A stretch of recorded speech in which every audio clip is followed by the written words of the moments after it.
अस्सलामुअलैकुम। आज का हमारा टॉपिक है लीनियर ट्रांसफॉर्मेशन।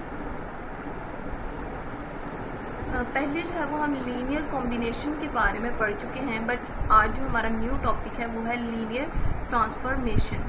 तो हम रेड करते हैं कि हमारे पास जो है वो लीनियर ट्रांसफॉर्मेशन क्या होता है। बेसिकली लीनियर ट्रांसफॉर्मेशन जो है वो हमारे पास एक फंक्शन होता है, ठीक है।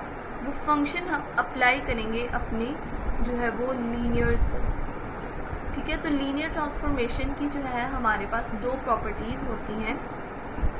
कोई भी जो है हमारे पास वेक्टर हमें चेक करना है कि क्या वो लीनियर ट्रांसफॉर्मेशन में है या फिर नहीं है।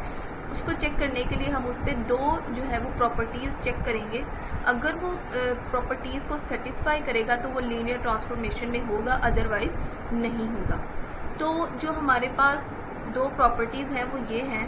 फर्स्ट प्रॉपर्टी है हमारे पास ये transformation of u plus v। अगर हमारे पास दो वेक्टर हैं u एंड v एंड उस पर हम ट्रांसफॉर्मेशन अप्लाई करें और वो दोनों ऐड हों तो वो इक्वल होने चाहिए उन दोनों के कि अगर हम u एंड v पे सेपरेट ट्रांसफॉर्मेशन अप्लाई करें।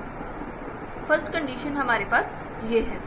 एंड सेकेंड कंडीशन है अगर हमारे पास ट्रांसफॉर्मेशन है किसकी, c एंड u की मल्टीप्लिकेशन की, ठीक है। अगर c एंड u जो है वो मल्टीप्लाई हो रहे हों और उनके ऊपर जो है वो उनके आंसर पे ट्रांसफॉर्मेशन अप्लाई हो रही हो तो वो इक्वल होनी चाहिए कि हम u पे पहले ट्रांसफॉर्मेशन अप्लाई करें एंड देन उसे मल्टीप्लाई कर दें किसी c वेक्टर के साथ। तो अगर हमारा जो है वो ट्रांसफॉर्मेशन लीनियरली ट्रांसफॉर्मेशन एग्जिस्ट कर रहा होगा तो ये वाली दो जो प्रॉपर्टीज़ हैं वो मस्ट सेटिस्फाई होंगी, अदरवाइज वो लीनियर ट्रांसफॉर्मेशन में नहीं होगा, ठीक है।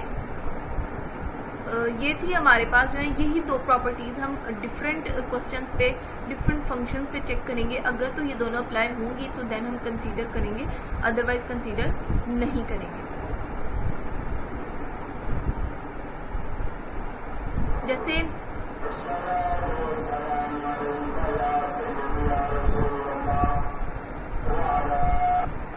यहाँ पर अगर आप देखें तो हमने जो है वो ऑलरेडी हम दो जो है वो कंडीशंस जो हैं वो चेक कर चुके हैं कि हमारे पास दो कंडीशंस जो होंगी वो कौन सी हैं, ठीक है। एक तो हमारे पास ये थी एंड देन एक हमारे पास ये कंडीशन थी, ठीक है। ये दो कंडीशन थी, बट हमारे पास क्या है, एक और चीज़ हमें चेक करनी है कि अगर हमारे पास एक नल वेक्टर है उस पर हम जो है वो ट्रांसफॉर्मेशन अप्लाई करें तो उसका जो आंसर आएगा वो हमारे पास नल ही आएगा।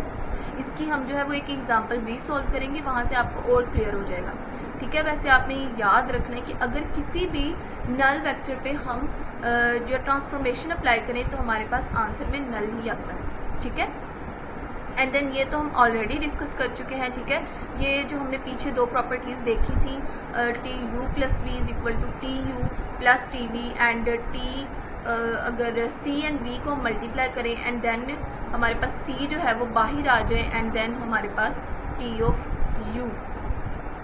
ये जो दो प्रॉपर्टीज़ हमने पढ़ी थी ये प्रॉपर्टी जो है वो दोनों को मिला के बनाई गई है, ठीक है। अगर हम अपने क्वेश्चंस को उन दोनों प्रॉपर्टीज़ के अकॉर्डिंग चेक करें तो वो भी लीनियर ट्रांसफॉर्मेशन में होगा, और अगर हम इसमें से चेक कर लें तो भी लीनियर ट्रांसफॉर्मेशन में ही होगा, इसमें कोई चेंजिंग नहीं है, ठीक है। आगे हम कुछ एग्जाम्पल देखते हैं। जैसे मेरे पास एक एग्जांपल है, define R linear transformation T R से स्टार्ट होकर आर में ही जा रहा है बाय टी ऑफ एक्स। हमारे पास ये है, टी ये है हमारे पास, एक्स ये है एंड देन ये हमारे पास हमने चेक करना है कि क्या ये लीनियर ट्रांसफॉर्मेशन में है या फिर नहीं है, ठीक है। तो वो हम कैसे चेक करेंगे, यहाँ पर देखें मुझे एक u दिया गया है, v दिया गया है एंड u प्लस v दिया गया है। तो हमारे पास जो प्रॉपर्टीज़ थी पहले हम वो लिख लेते हैं। हमारे पास प्रॉपर्टी है t of u plus v is equal to t of u plus t of v। Okay, ये हमारे पास है फर्स्ट प्रॉपर्टी। तो हमें क्या करना है, पहले मैं क्या करूँगी, अपने u एंड v को ऐड करके देखूँगी। ठीक है, पहले मुझे u एंड v को ऐड करना है। तो यहाँ पर वैसे हमें u एंड v जो है उनका एडिशन मिला हुआ है 6 एंड 4, ठीक है। तो t u एंड v मेरे पास ये आ गया। अब मुझे चेक करना है कि क्या ये इसके इक्वल आता है या फिर नहीं आता। तो उसके लिए हम क्या करेंगे, ट्रांसफॉर्मेशन चेक करते हैं। यहाँ पर मैं थोड़ा क्लियर कर दूँ तो यहाँ पर आप देखें मुझे जो ट्रांसफॉर्मेशन दी गई है ना वो ये है, ठीक है। तो मुझे टी ऑफ यू के लिए चेक करना है। तो टी ऑफ यू के लिए चेक करने के लिए मैं क्या करूँगी, ये वाला मैट्रिक्स लूँगी, एक यू ले लूँगी और इनको मल्टीप्लाई करके देखना है आपने। अगर आप मल्टीप्लाई करेंगे, देखें 0 माइनस, आपको पता होगा 0 को 4 से करेंगे, -1 को 1 से करेंगे तो ये आ जाएगा हमारे पास -1 is equal to -1, okay. And then second के लिए करते हैं तो हमारे पास आएगा 4 प्लस 0 इज इक्वल टू 4। ये मेरे पास मैट्रिक्स आ गया है -1 एंड 4, ठीक है। इसी तरह टी ऑफ वी के लिए चेक करेंगे। टी के लिए हम ये लेंगे जो हमें ट्रांसफॉर्मेशन के लिए दिया गया है और वी यहाँ से हम कंसीडर करेंगे यहाँ से, और इन दोनों को हम मल्टीप्लाई करेंगे। तो यहाँ पर T of u plus V check करने के लिए हम क्या करेंगे, u प्लस वी भी हमें दिया गया है, वो है 6 एंड 4, ठीक है। ट्रांसफॉर्मेशन लेंगे जो कि हमारे पास मैट्रिक्स है 0 -1 1 एंड 0। ये मैट्रिक्स लिया हमने, u प्लस वी के साथ करके देखेंगे तो हमारे पास क्या आंसर आया है -4 एंड 6, ठीक है। तो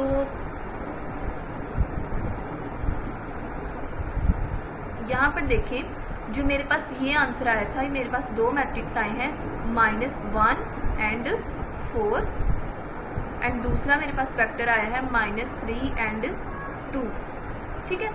और T of u plus V जो मेरे पास आया है वो है -4 and 6।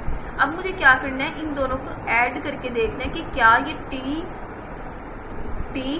u plus V equal है मेरे पास इसके या फिर नहीं आता इक्वल, ठीक है। तो चेक कर लेते हैं इनको। अगर हम ऐड करें तो हमारे पास -4 एंड 6 आता है, इसका मतलब है कि ये इसके इक्वल है, ठीक है। तो हमारे पास जो ये वाली प्रॉपर्टी थी ये हमने चेक कर लिया, हमारे पास जो है वो लीनियर ट्रांसफॉर्मेशन में ये आ रहा है, ठीक है। ये हमने एक एग्जाम्पल भी सोल्व कर लिया है। नेक्स्ट हम अपनी एक्सरसाइज के क्वेश्चन चेक कर लेते हैं। तो एक्सरसाइज का फर्स्ट क्वेश्चन है मेरे पास, let a is equal to 2 0 and 0 2। ये एक मैट्रिक्स दिया गया है एंड डिफाइन, ये ट्रांसफॉर्मेशन जो है वो मुझे डिफाइन करनी है। Find the images under t of u। मुझे क्या करना है, ट्रांसफॉर्मेशन के अंदर इमेज चेक करनी है t ऑफ u। तो वो हम कैसे करेंगे, ये मैट्रिक्स दिया गया है मुझे t ट्रांसफॉर्मेशन के लिए, ये मैट्रिक्स कंसीडर करूँगी और u के लिए चेक करूँगी मेरे पास, ठीक है। एंड देन हम जो है मैंने ये सोल्व करके रखा हुआ है, मैं आपको वो सॉल्यूशन भी दिखाती हूँ।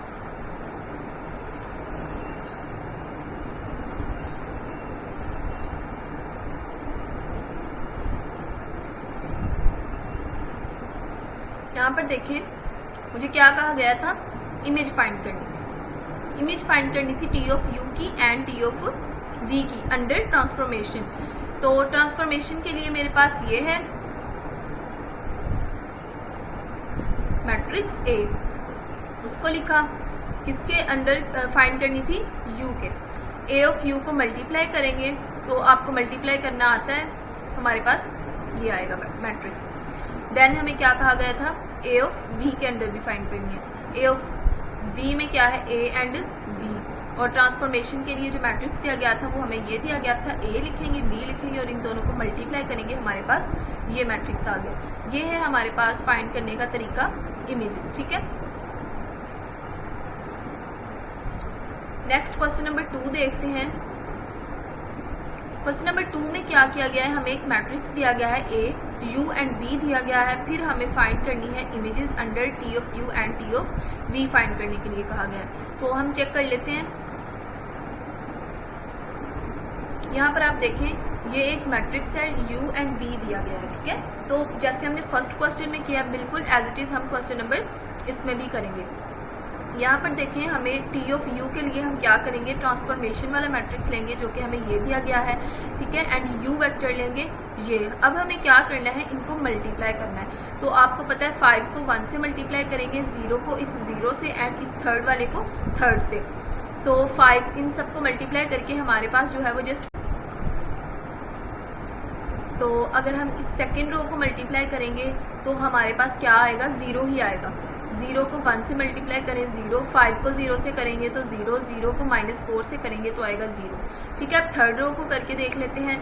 0 को 1 से करेंगे तो 0, 0 को 0 से करेंगे तो 0, 5 को -4 से करेंगे -20 आ जाएगा। ठीक है, तो ये हमारे पास टी ऑफ यू आ चुका है। अब हमें क्या फाइंड करना है, टी ऑफ बी फाइंड करना है, टी ऑफ वी फाइंड करना है। टी ऑफ यू का हमारे पास जो है वो आ चुका है वेक्टर। अब टी ऑफ बी फाइंड कर लेते हैं। तो टी ऑफ वी है हमारे पास, ये हमारे पास टी के लिए मैट्रिक्स था और ये हमारे पास बी मैट्रिक्स था। अब हमें क्या करना है, इनको मल्टीप्लाई करना है। मल्टीप्लाई के लिए वैसे ही होगा, 5 को ए से करेंगे, बाकी दोनों 0 0 हो जाएंगे। यहाँ पर 5b एंड 5c हमें जो है ये वाली रो जो मिल जाएगी, सॉरी वेक्टर मिल जाएगा, 5a 5b 5c। ये है हमारे पास image under T. Question number 3 देख लेते हैं। क्वेश्चन नंबर 3 में हमें कहा गया है, in exercise 3 to 6 with T defined T of x is equal to ax, find a vector x whose image under t is b and determine whether x is unique और not. हमें क्या करना है, चेक करना है T of x is equal to a of x, और हमें check करना है कि क्या इसका आंसर जो है वो हमारे पास यूनिक आता है या फिर नहीं आता। तो इसको चेक करने के लिए हम क्या करेंगे,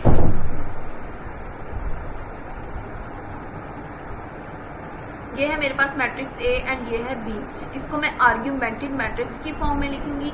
ठीक है, सबसे पहले हमें क्या करना है, x1 x2 x3 की वैल्यूज हमारे पास आती हैं या फिर नहीं, ये चेक करेंगे। ठीक है, तो उसके लिए आपको पता है हमें रिड्यूस्ड एचरन फॉर्म में कन्वर्ट करना होगा।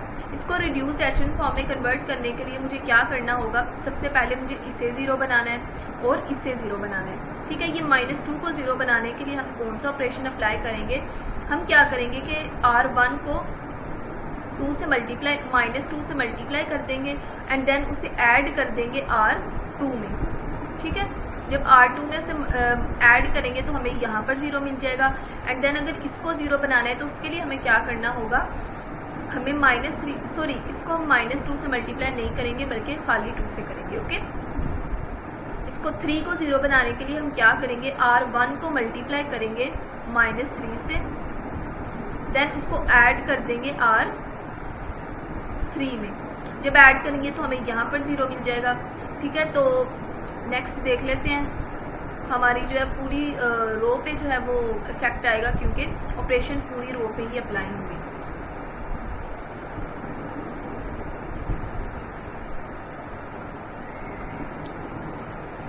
यहाँ पर आप देखें, ये जो है हमारे पास 0 बन चुके हैं। यहाँ पर नेक्स्ट डायगोनल एंट्री हमारे पास ये है, वो ऑलरेडी 1 है। अब मुझे क्या करना है, उसके ऊपर भी ऑलरेडी 1 है। अब मुझे क्या करना है, इसके नीचे 0 बनाना है।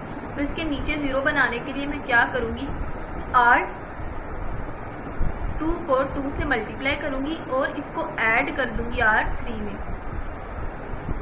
तो आप यहाँ पर ये भी सोच सकते हैं कि हम जो है ये रो ऑपरेशन R2 पे क्यों अप्लाई करेंगे, R3 को क्यों नहीं कर सकते। तो यहाँ पर देखें, अगर मैं R3 को 2 से मल्टीप्लाई करूँ, R1 को 2 से मल्टीप्लाई करती हूँ तो यहाँ पर 0 है, इसको 2 से मल्टीप्लाई करने से कुछ भी इफेक्ट नहीं आएगा मेरे नंबर पे। तो इसलिए हम R2 को चूज़ करेंगे। ठीक है, R2 को चूज़ करने के बाद यहाँ पर जब हमें 0 मिल जाएगा, यहाँ पर देखें, यहाँ पर जब हमें 0 मिल जाएगा देन जो नेक्स्ट एंट्री है वो मेरे पास है 5। मैं क्या करूँगी, इस रो में से कॉमन ले लूँगी 5 को कॉमन लेने के बाद मुझे यहाँ पर बचेगा 1 एंड यहाँ पर बच जाएगा 2। यहाँ पर देखें, ये मेरे पास एक फॉर्म में आ चुका है। देन मेरे पास जो 0 करने वाली चीज़ रह जाएगी वो ये 2 एंड -2 होगी, और अगर इन दोनों रोज को मैं ऐड करूँगी तो मुझे यहाँ पर 0 मिल जाएगा। ये रो ऑपरेशन अप्लाई करने के बाद हमें क्या करना होगा,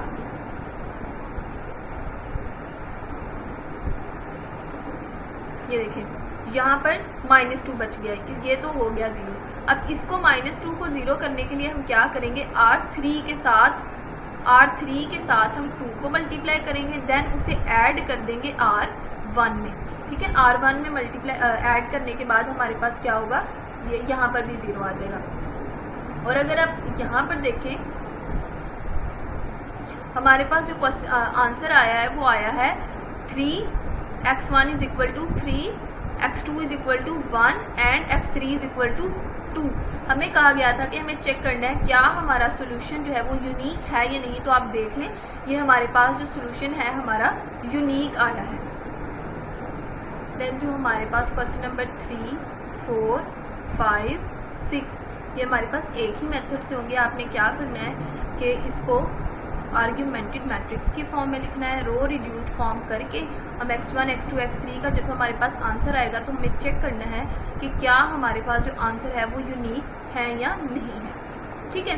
देन हमारे पास क्वेश्चन नंबर 7 है, let A be a 6/5 matrix, what must A and B in order to define T of R5 A and RB by T of X is equal to A of X। ये वाला हमारे पास अब question number 7 है।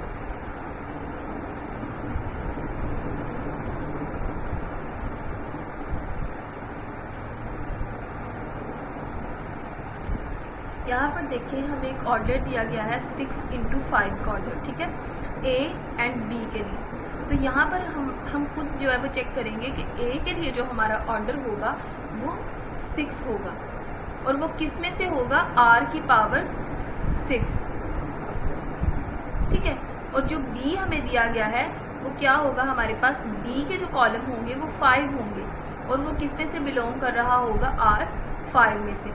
But because this is एक ये जो है हमारे पास एक लीनियर कॉम्बिनेशन है और लीनियर कॉम्बिनेशन के लिए मस्ट है कि हमारे पास जो नेक्स्ट एक कॉलम आए A ऑफ X उसकी जो ऑर्डर होगा वो R की पावर 6 होगा हमारे पास, बिकॉज ये हमारे पास एक लीनियर कॉम्बिनेशन है। तो इसका आंसर हमारे पास यही है कि इसका जो ऑर्डर होगा वो R की पावर 6 होगा। नेक्स्ट हमारे पास एक क्वेश्चन नंबर 8 है, how many rose and columns must be a matrix A have. हमें चेक करना है कि हमारे पास मैट्रिक्स A में कितने जो है वो ऑर्डर होना, कॉलम्स एंड रोज होने चाहिए in order to define a mapping from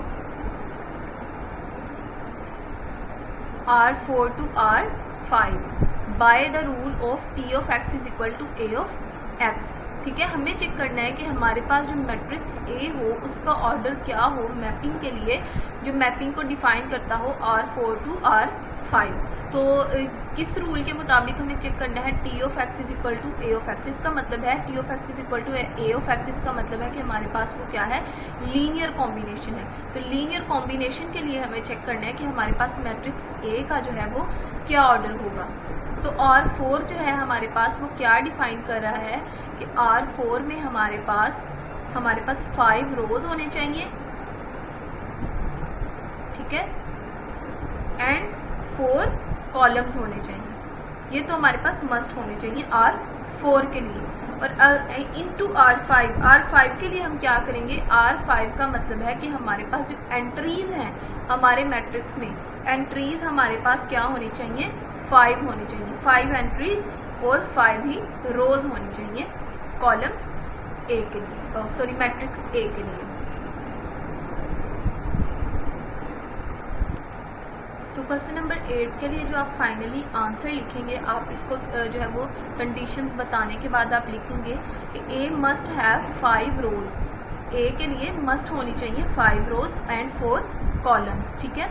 यहाँ पर हमें एक ऑर्डर बताया गया था, सॉरी R4 इंटू R5, तो हम इसके लिए आंसर लिखेंगे A must have 5 rows and 4 columns, किसके लिए, R4 के लिए, okay. A must have 4 columns so that AX is defined in R4, ठीक है। हमारे पास जो है वो कॉलम तो 4 मस्ट होने चाहिए R4 के लिए, R4 के लिए क्या होने चाहिए, कॉलम तो मस्ट 4 होने चाहिए और रोज भी हमारे पास 5 रोज होनी चाहिए, ठीक है। अगर हम R5 की बात करते हैं, कोडोमेन है जो हमारे पास R5, तो उसके लिए हम क्या करेंगे, R5 के लिए हमारे पास the column of A must have 5 entries, A must have 5 rows, because क्योंकि हमारे पास क्या है, ये एक लीनियर कॉम्बिनेशन के लिए हमसे पूछा गया है T of X is equal to A of X।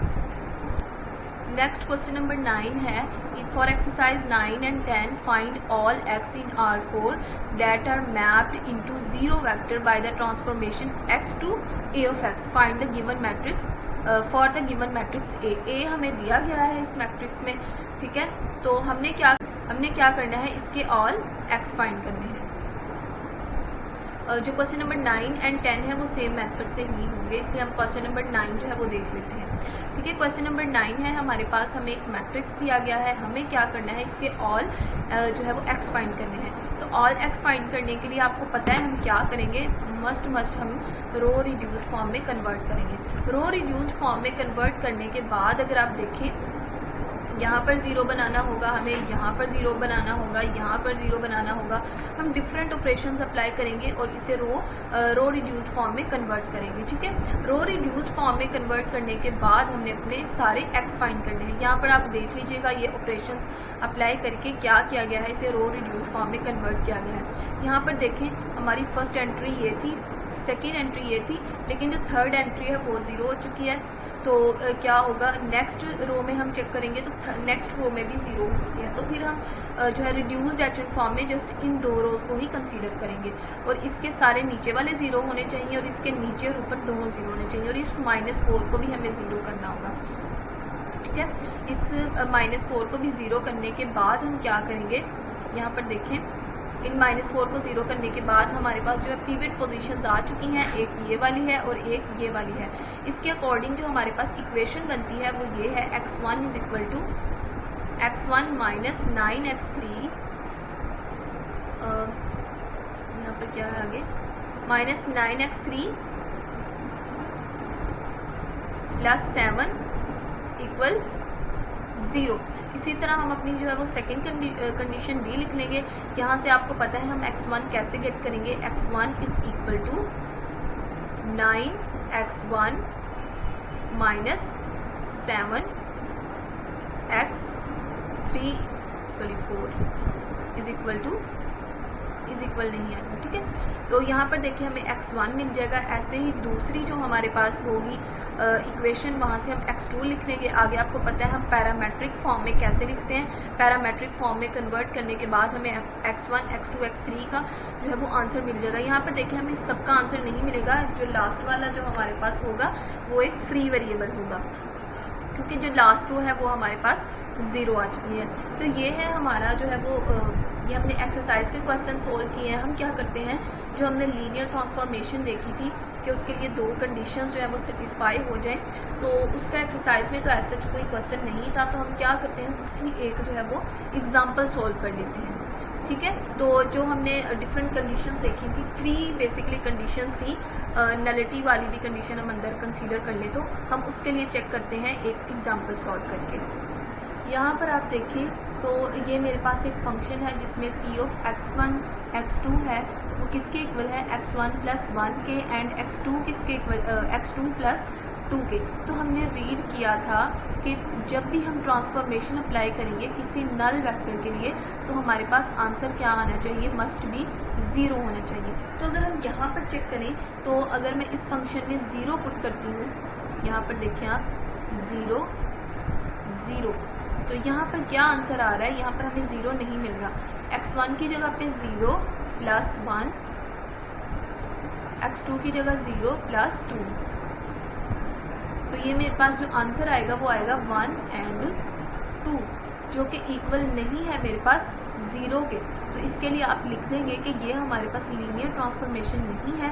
किस लिए नहीं है ये भी आप लिखेंगे कि क्योंकि हमारे पास जो एक कंडीशन हमें दी गई होती है कि जब भी लीनियर ट्रांसफॉर्मेशन हम मैप करते हैं किसी नल वेक्टर के, तो वो हमें क्या देता है, वो हमें नल ही देता है, जबकि हमारे पास यहाँ पे 1 एंड 2 आ रहा है which is not equal to 0, that's why it is not in linear transformation. एक एग्जांपल जो है वो हम लीनियर ट्रांसफॉर्मेशन ऐसे सॉल्व कर लेते हैं जिसमें हमें पता चल जाए लीनियर ट्रांसफॉर्मेशन है, वो एक ऑलरेडी हम एग्जांपल सॉल्व की तो है, बट एक और हम जो है वो सॉल्व कर लेते हैं। ये हमारे पास एक एग्जांपल है, एक फंक्शन दिया गया है हमें, ठीक है। ये हमारे पास एक फंक्शन है f ऑफ x, जो क्या करता है, वो फंक्शन ये करता है, उसमें अगर हमारे पास x एंड y दो हों तो क्या करता है, उसका काम ये है कि जो सेकंड वाली वैल्यू होगी, अगर आप यहाँ पर x2 कंसीडर कर लें, जो सेकंड वाली होगी वैल्यू उसे वो फर्स्ट पे ले आता है और उसके साथ -2 का साइन ले आता है, और जो x1 होता है वो सेकंड पे ले आता है। जो हमारे पास फंक्शन होते हैं वो डिफरेंट तरीके के होते हैं। जैसे फॉर एग्जांपल मेरे पास एक फंक्शन है एफ ऑफ एक्स, वो क्या करता है, वो एक्स को एक्स स्क्वायर बना देता है, यानी कि उसमें जो भी वैल्यू मैं एंटर करूँगी ना वो उसको क्या करेगा, मुझे उसका स्क्वायर दे देगा। बिल्कुल इसी तरह मेरे पास एक ये फंक्शन है जो क्या करता है, उसमें अगर दो वैल्यूज़ हों x1 एंड x2 या फिर y1 y2 कुछ भी आप ले सकते हैं, तो वो क्या करता है, जो सेकंड वाली वैल्यू होगी उसे स्टार्ट पे ले आता है और उसके साथ माइनस का साइन लगा देता है, ठीक है, और जो फर्स्ट वाली होती है वैल्यू उसको लास्ट पे ले जाता है। ये है इस फंक्शन का काम, ठीक है। अब हमें क्या करना है, इस फंक्शन को यूज़ करते हुए हमें लीनियर ट्रांसफॉर्मेशन जो है वो चेक करनी है, ठीक है। हमें क्या किया गया है, x1 जो है, x जो है वो ये दिया गया है और y जो है मुझे ये दिया गया है। अब मुझे इसके लिए वो जो दो प्रॉपर्टीज़ हमने रीड की थी लीनियर ट्रांसफॉर्मेशन को चेक करने के लिए, हम क्या करेंगे, इस क्वेश्चन पर वो अप्लाई करेंगे, चेक करेंगे कि क्या वो दो प्रॉपर्टीज़ जो है वो अप्लाई होती हैं या फिर नहीं होती, ठीक है।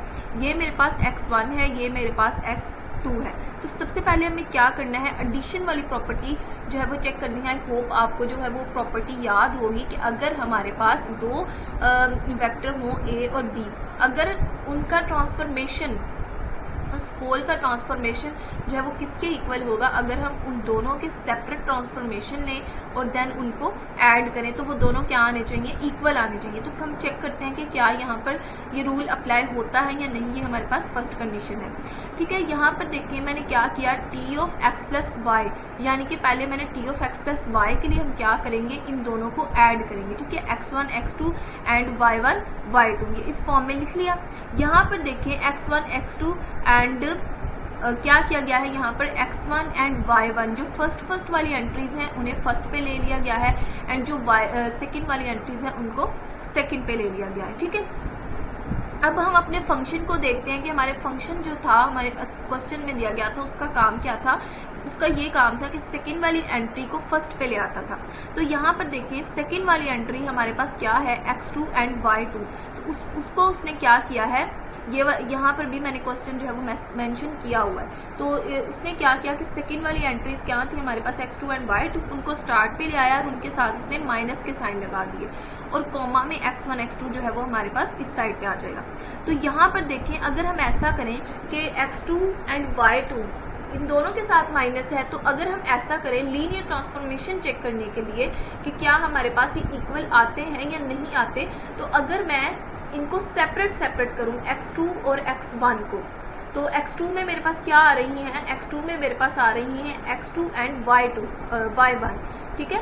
y2 के साथ आपको पता है माइनस का साइन है, यहाँ पर देखें x2 के साथ भी हमारे पास क्या है, माइनस का साइन है, तो यहाँ पर आ जाएगा x2 minus x2 and x1 और यहाँ पर आ जाएगा माइनस y2 एंड y1। अगर यहाँ पर अगर आप देखें तो जब हमने होल पे अप्लाई किया था, टी एक्स प्लस वाई किया था, तो हमारे पास आंसर आया था x1 प्लस y1 और x2 y2। और अगर हम इस पे जो है वो ऑपरेशन अपना अप्लाई करते फंक्शन का, तो हमारे पास क्या होना था, minus x2 y2 comma x1 y1। तो यहाँ पर देखिए जब हमने सेपरेट अप्लाई किया है तो यहाँ पर हमारे पास क्या आंसर आया है, यहाँ से चेक करें आप, यहाँ से लेकर, ठीक है। जब हमने सेपरेट अप्लाई किया है तो क्या हुआ है, माइनस x2 y2 यहाँ आ गया एंड x1 y1 यहाँ पर आ गया। और यहाँ पर देखें वापस अगर मैं इनको लाना चाहूँ इस फॉर्म में, यानी कि मैं x2 को x1 के साथ ही लिखना चाहूँ और y1 को y2 के साथ लिखना चाहूँ, तो क्या होगा, यहाँ पर आ जाएगा minus x2 x1 minus y2 y1, जो कि हमारे पास सेटिस्फाई कर रहा है इस कंडीशन को। तो यहाँ से प्रूव होता है कि एक कंडीशन तो हमारी चेक हो गई कि ये लीनियर ट्रांसफॉर्मेशन का है। अब हमें सेकंड कंडीशन चेक करनी है कि क्या ये हमारे पास लीनियर ट्रांसफॉर्मेशन को सेटिस्फाई करता है या फिर नहीं करता। यहाँ पर देखें एक दिया गया है हमें a ऑफ x, ठीक है, x की क्या वैल्यूज़ है हमारे पास, x1 एंड x2। तो यहाँ पर हमने x1 x2 ले लिया, उसको क्या करेंगे, a को मल्टीप्लाई कर देंगे अंदर, ठीक है। जब हमने मल्टीप्लाई किया तो हमारे पास आया ax1 एंड ax2, ठीक है। तो हमारा जो फंक्शन था वो क्या करता था, x2 को स्टार्ट पे ले आता था, x1 को लास्ट पे ले जाता था। तो यहाँ पर देखिए माइनस x2 एंड x1 हो गया हमारे पास अगर यहाँ से मैं a को अंदर, यहाँ पर उन्होंने क्या किया है, ट्रांसफॉर्मेशन अप्लाई किया है